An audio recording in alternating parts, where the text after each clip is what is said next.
This is Avenue X's first review of an animation series coming from China called Ling, Spirit Cage, or Ling Cage.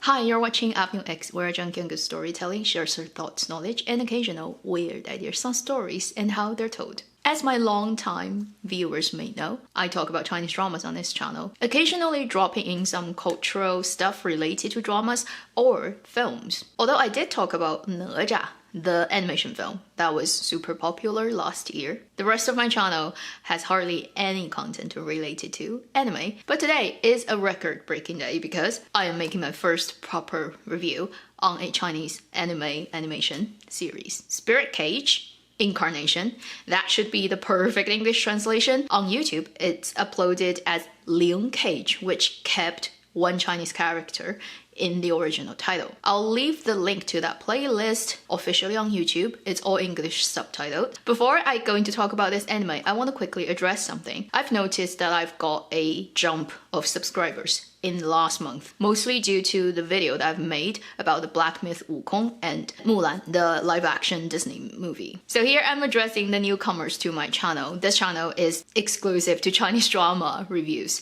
and it will probably continue to be like that in the future. If you found my channel through Wukong or the Mulan video, welcome, but I also want to let you know that those are the two videos I don't usually do on my channel. I still focus 99% on Chinese dramas, and I know Chinese dramas on the international stage has a very small watching community compared to K-dramas, say, for example. So my future content may have nothing to do with what you usually watch, and please feel free to unsubscribe if it starts to bother you in some way. Although on YouTube, I think unless you turn on the notification bell, you don't get notified. So it shouldn't affect too many people's watching experience, but just in case you're unaware of that, now you know.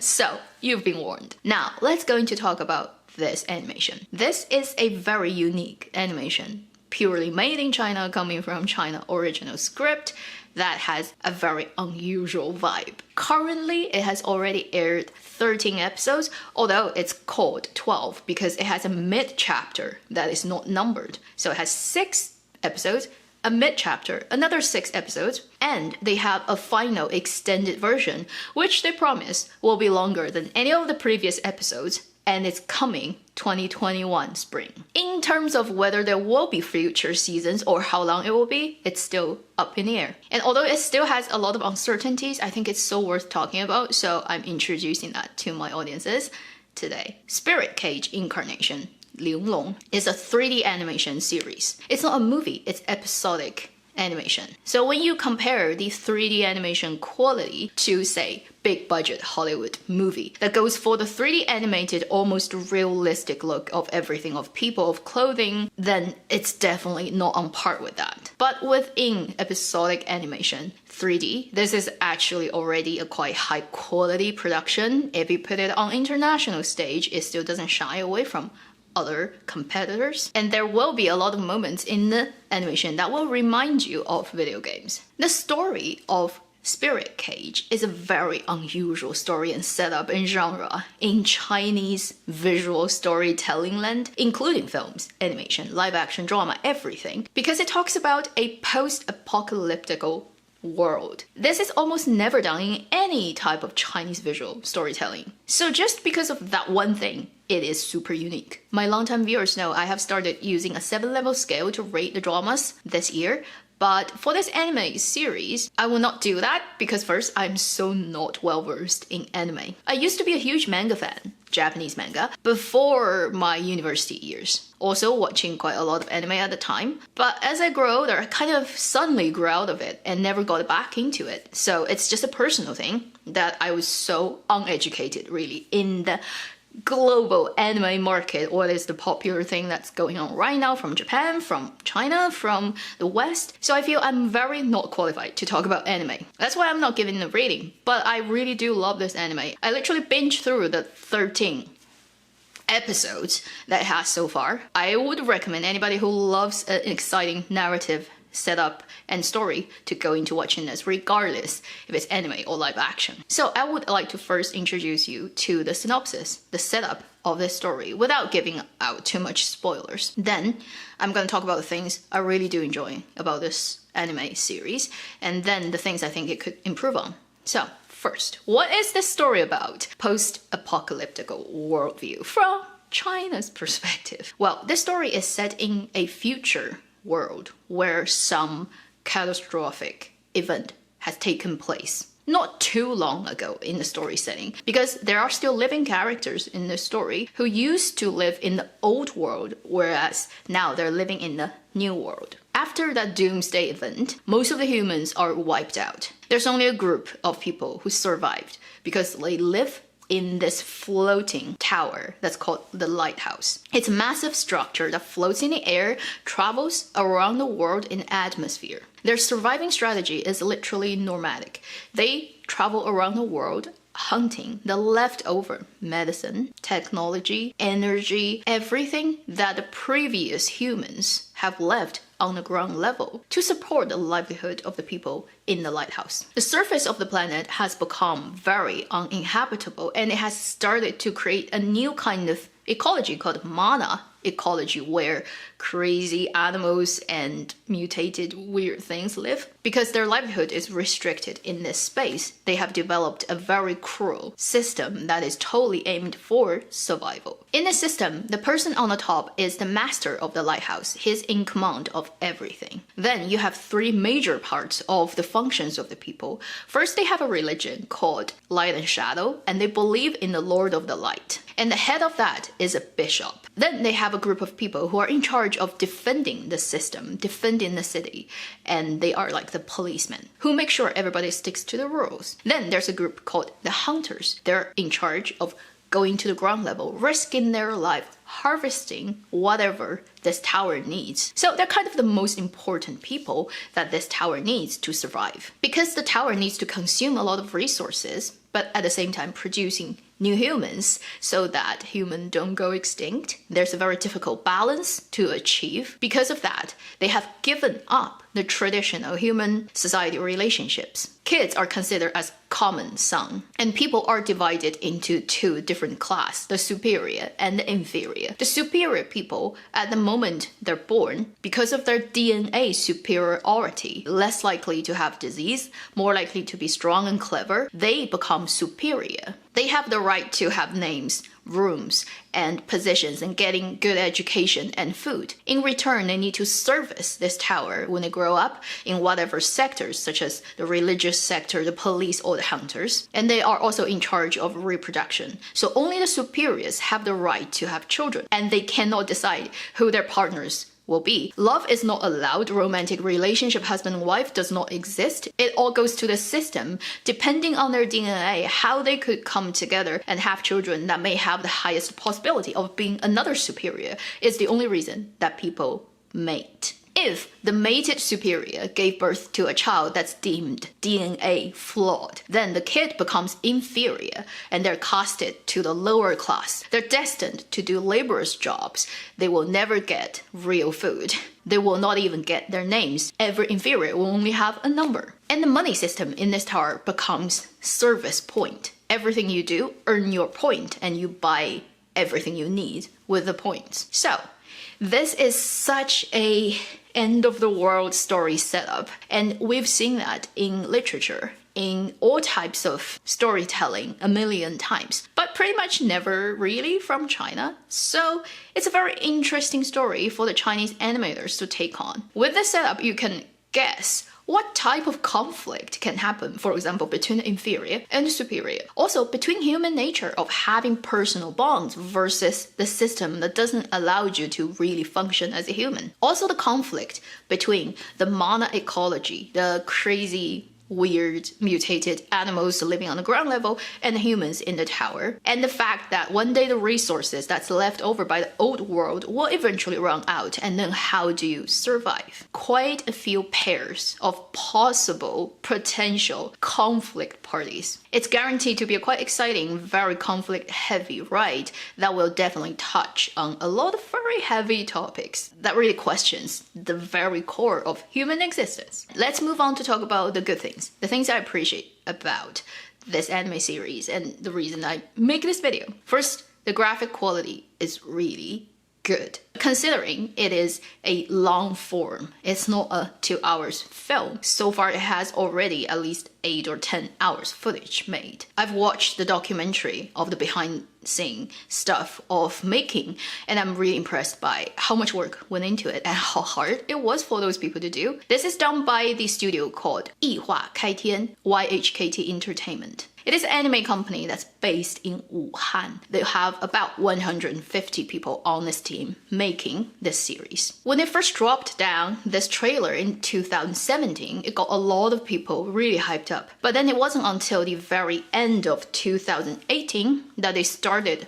real production. Before that, it was 1 year and a half preparation for making this thing. The first episode didn't release until July 2019, and then the 12th episode only just aired last week. So you can see how long the breaks are between each episode and how long it has been stretched to this point to have a kind of finish of the first season, which shows you how much work is involved in making this anime series. I also really like the sound effect. They've done such a good job. You really do have to wear your headphones watching this series because it is surround sound. It's very three-dimensional. Things will come from different directions to you. The music also is really good. The title song is really beautifully done. Very, I'd say international because it has parts of it in Chinese, parts of it in English, and the vibe goes immediately into the sci-fi doomsday zone that I think is very global. All the audiences living in 21st century will immediately get what this music is trying to do. Like I said before, doomsday scenario is not new to literature genre or storytelling, but it's quite new to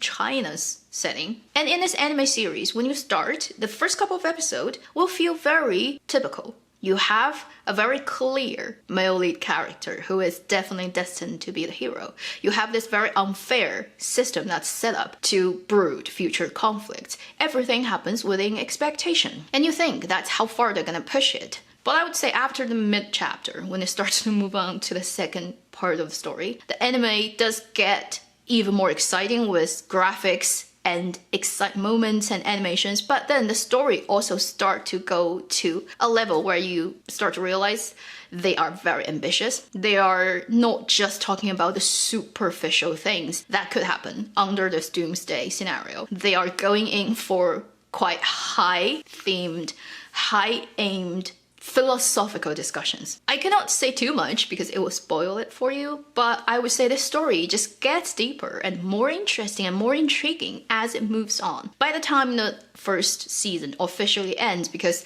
next spring will be a special chapter, you may really decide to start over again, trying to see if there's any other clues that have been laid along the way that you didn't discover, because you weren't aware in the beginning about what the direction the story is going at. I'm going to read out the English translation of a paragraph that goes at the beginning of certain episodes. It's kind of trying to summarize what this story is about. Although I think the story is actually more ambitious than this. They're talking about something that's beyond this point. But I would love to share that paragraph with you because it's so meaningful to 2020 in a very unfortunate way to us all living on planet Earth. It says, no matter what obstacles or challenges ahead, as a community with common future, all humans shall give up prejudice, stick together, and forge ahead along the river of time. Sounds very official. And this project started planning early 2017. At that time, the world is a different place. Nobody could have seen 2020 would be like this. As they started to put out the first season last year, 2019, when storyboards are all ready, when they're started to animate every episode, the stuff is pretty much already locked down. They just need to execute this. But that was last year summer. Nobody could have seeing 2020 would be like this. And considering this studio is actually based in Wuhan, and at the beginning of this year when Wuhan was hit so badly, the fate of the development of the second half of the first season of Spirit Cage is intertwined with a reality that the humanity is experiencing. They're in a way reflective of each other. How weird that it happened that way. It has a weird connection to our reality. It has some very big concept. It still hasn't opened up yet about the discussion. At the very end of the first season, it's barely starting to pick at a quite interesting philosophical question. I highly recommend you go and discover that yourself. Then let's talk about things that I think it definitely can improve a lot on. First thing, already talked about that, kind of, it's a very typical setup. You may even find it's a little bit tropey in the first couple of episodes, and I will agree with you, but have a little bit patience. It will reward you, I promise. Second thing, the weird thing about character setup and using Chinese language. Because when you go into this story, you'll realize pretty much everybody is foreign to being Chinese. So the lead characters' names are a mixture of Chinese names and very Western names, such as our lead male character is called Mark. Okay, with a C, but still it's Mark, and he looks Caucasian. Most of the characters are Caucasian in this anime.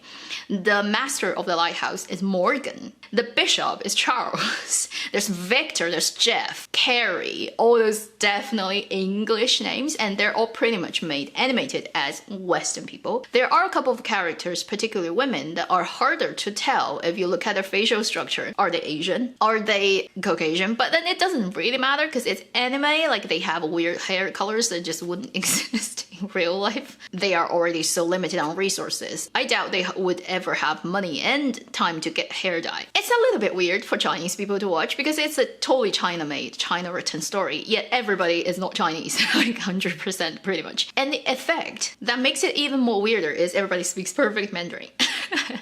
So, in people's diaries, it's all in Chinese, and in all kinds of signs on the road, there are English and Chinese and stuff, but because they all look not Chinese, and for Chinese audiences, it's a little bit off and weird. But I know, for audiences who do not speak Chinese, it wouldn't be so weird, because you definitely have watched other anime, for example, made in Japan that speaks Japanese, where the people are just not Japanese, and it's fine. But for Chinese people, because this is hardly anything that we've done before. Therefore, it's a little bit weird for me to get into it. And when you listen to the dub style, it is standing in the middle of a normal Chinese drama dubbing and the type of Chinese film called translated or imported film. In the 80s and 90s, a lot of American, British, other countries' film got into China, and it all got dubbed with Chinese voice actors. At that time, subtitle wasn't a thing. They would use a particular style of Mandarin. If you're Chinese, you can tell very easily what is a normal Mandarin and what is a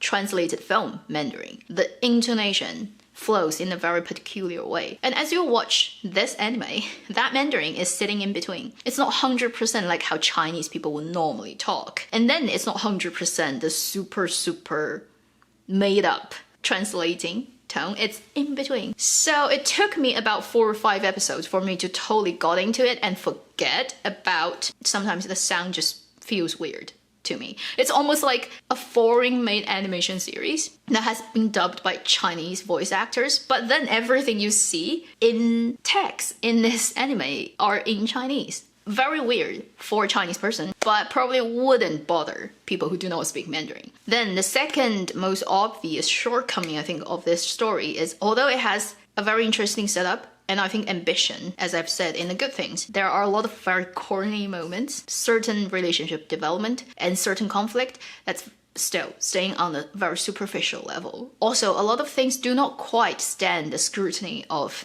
logic and rationalization if you want to think about it carefully. For example, the tower is under survival mode, and they have those tight rules so that they can survive better, hopefully. But then for the people who defy those rules, who do not want to be heartless, who want to have real human bond relationships, the punishment that comes to them is so cruel that it does not quite make sense because you already are so lacking human. You need to preserve every last person until they're totally useless, whereas they would get rid of members of their society because they did something against the rules while they're still very valuable to the system. They're either good fighters, they're young, they still have a lot to do. So when you're in that position, why would you sacrifice such a valuable person just because they went against the rules? You can punish them in other ways. You don't have to get rid of them. Also, in the setup, they need energy, like actually harvested from the ground level. If not, they cannot keep running their system floating in the air. I guess like some panel doesn't work 100%. So with that setup, your lighthouse needs all types of energy and you need to preserve it as much as you can. And if you really want to get rid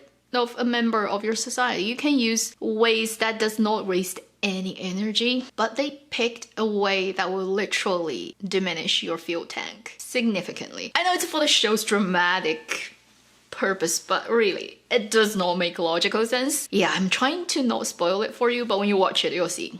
So there are a lot of small things that does not quite make sense, and it doesn't stand the logic scrutiny. So that's still, in my opinion, not very well worked out writing or slightly lazy writing. And I guess it's a little bit picky for me to say that. But since the story is already at this point that is so groundbreaking for China's anime world, you kind of hoped more, right? You hoped, could they have done it even better in that way? It's similar to the type of attitude from a teacher's perspective when they see a really potential, really good student and you kind of have so much hope for them and you raise your standard of requirement. At the end of this review, I want to emphasize this is not a perfect anime. It has a lot of shortcomings, but it's so much better than what I had expected that will come from China's animators of this particular genre and of this particular style of very 3D realistic rendering of people, of things. I didn't know about this at all. As I've said before, I am not a big anime watcher. I got reminded by a lot of people